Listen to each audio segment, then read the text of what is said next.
If you show me yours, I'll show you mine. Are those fake? I wasn't enough for him to not choose the other girl. And sometimes, you know, mama just needs to get laid. You know what I mean? We had like a really, really fun long weekend, which gave my kid the equivalent of, it's like a toddler hangover. Bowie's not the only one who had a hangover. It wasn't me. I almost got my ex arrested.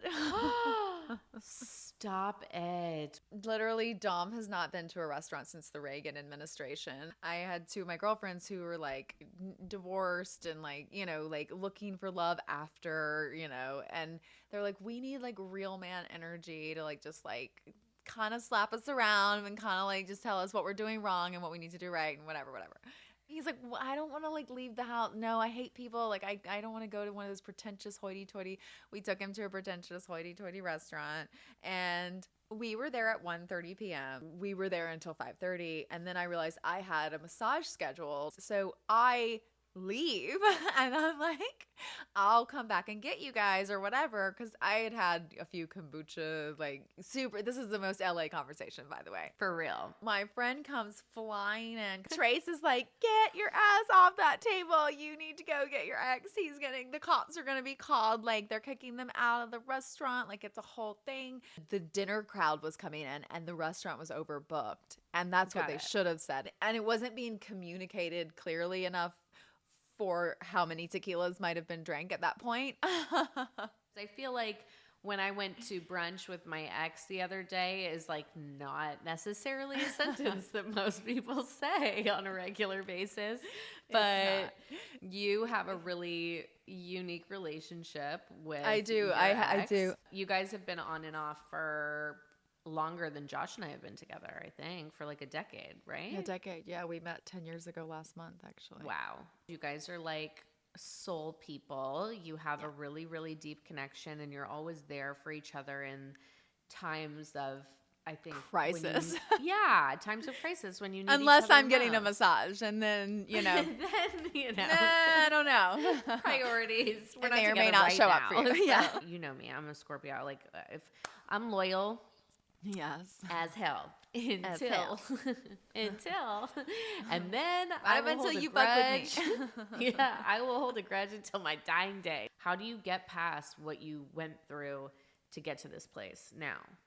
Well, you said something. You said, you know, we're soul people. And I actually genuinely believe in that because, I mean, I'm not trying to hang out with everybody like this. And I think that whether I liked it or not, he was also with me during really crazy times.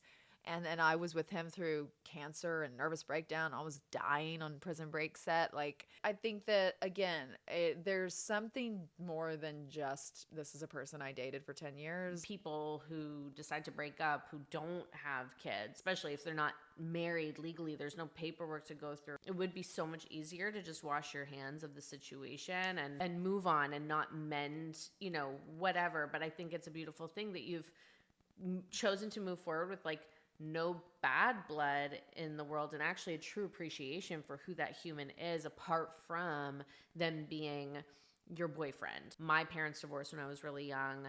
Obviously, you know, our guest today is a friend of mine, Jana Kramer, who's going through something super similar right now. She's in the midst of her divorce proceedings, and to see, I mean, first of all, how common it is, and then second of all, like how people move through that without hate. With Jana and her situation, you know, she's been dealing with this very publicly for a long time. And it's been really interesting to see her move through this trauma, again, call it what it is, with such grace.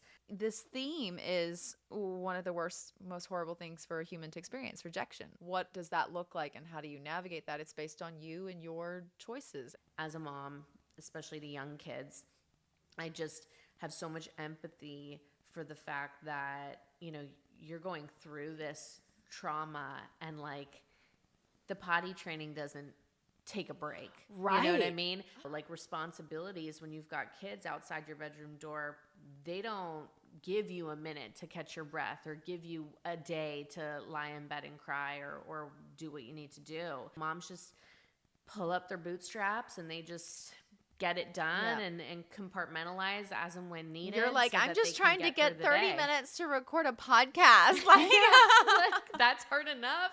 I can't even imagine. I'm so excited about her boobs. So am I. And girl, I've seen them.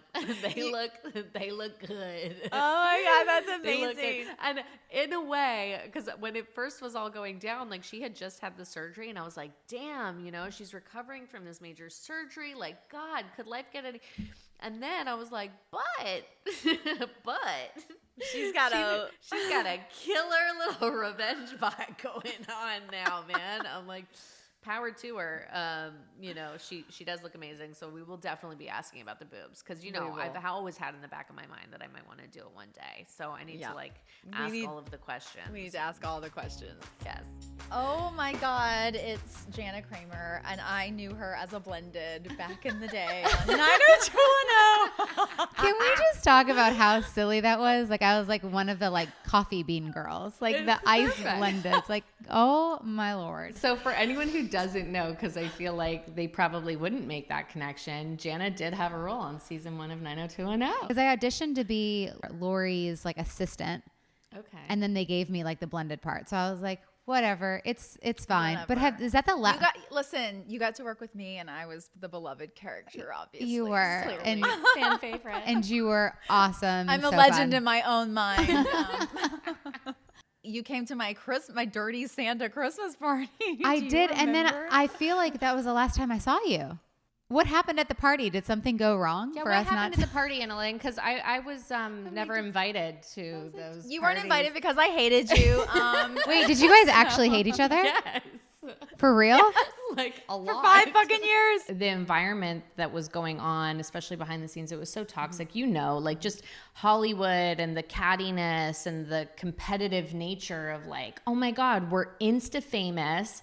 We're all around the same age. We all want to be the most talented, the one who stands out, especially because it's an ensemble cast. Well, yeah, and you guys were like on the cover of Us Weekly. I remember it being like, they're too skinny. And like you guys were like It's like, whoa, like it happened fast. But how crazy that now, like a story like that would never get printed because finally That's people so true. I are didn't think about that. acknowledging how messed up that is. So toxic. Yeah, it's so toxic. That is so true. I did not think about that. But we can talk about other things now, which is amazing. And I am so excited about your tits. I have to be really honest. Thank yeah. you. So Do you guys our wanna see, audience, like, this is a tight perfect chunks segue out? to talk about your boobs. If you show me yours, I'll show you mine.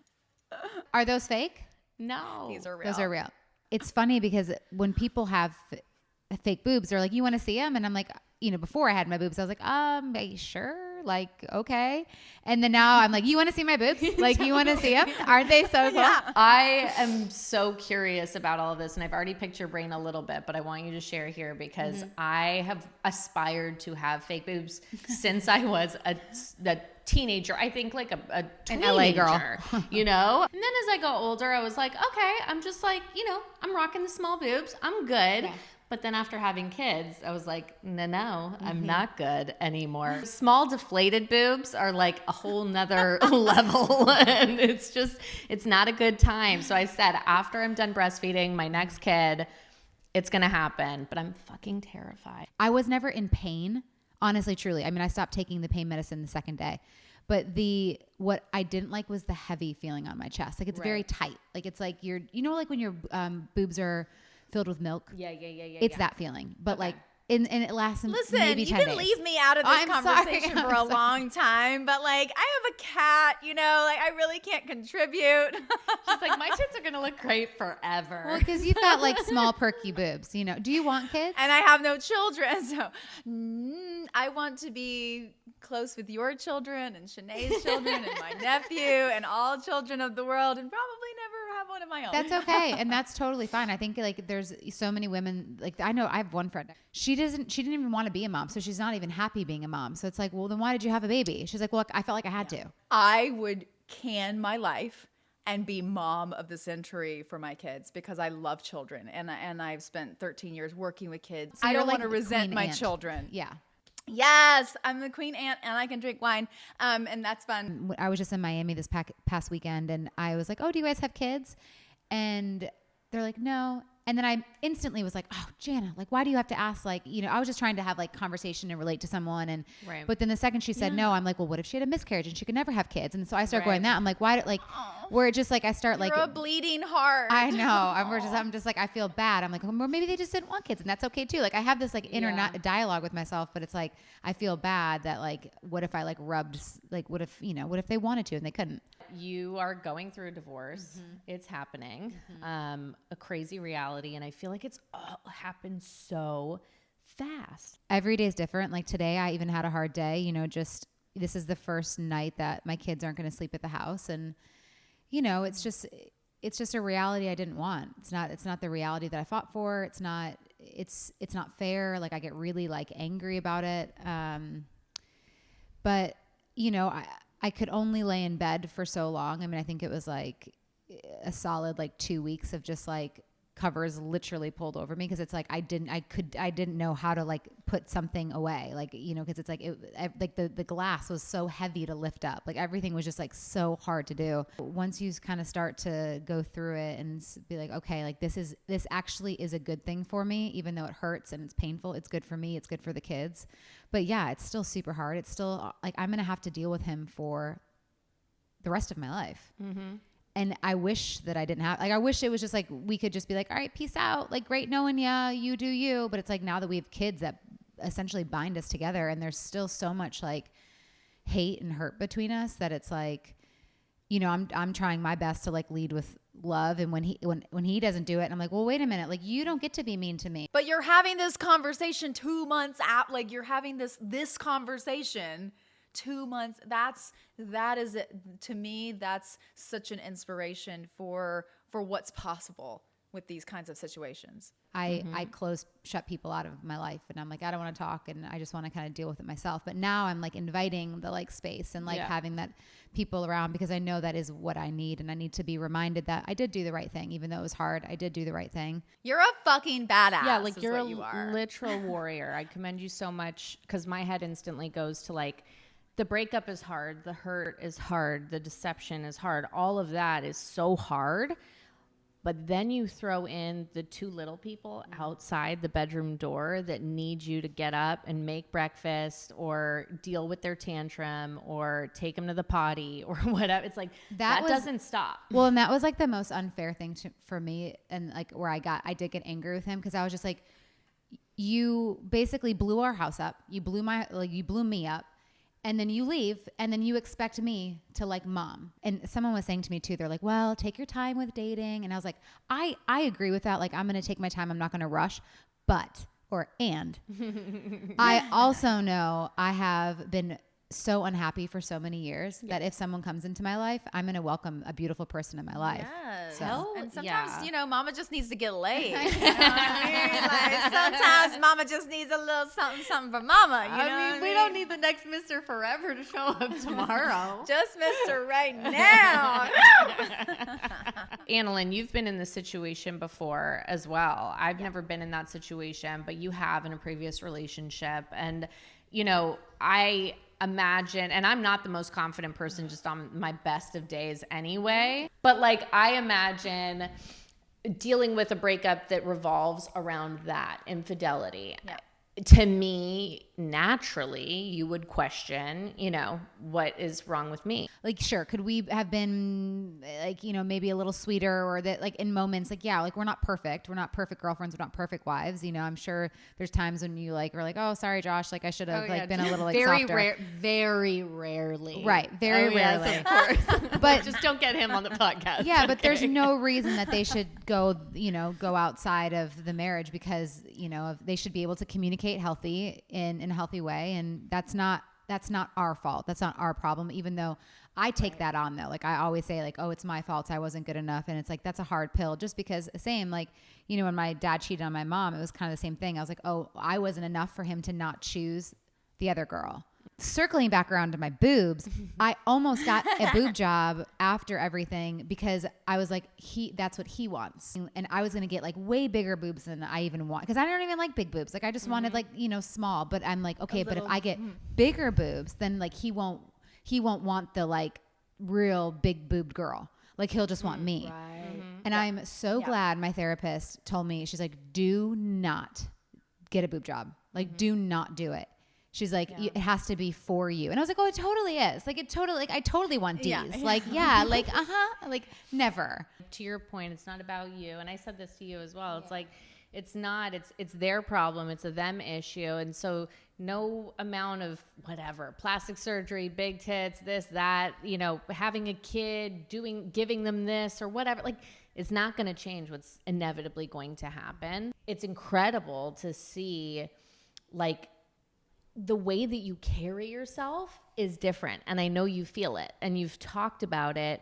You know, your anxiety that you've struggled with is gone. It's like the other day when he was like being mean to me and I was like, no. Like this isn't that energy anymore. It's not for me and nor do I deserve it. So I'm going to choose not to be mean.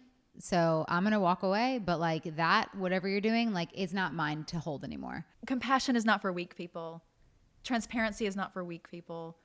Openness, unity, creating space, having these conversations, it's not for the weak. It's not for the faint of heart.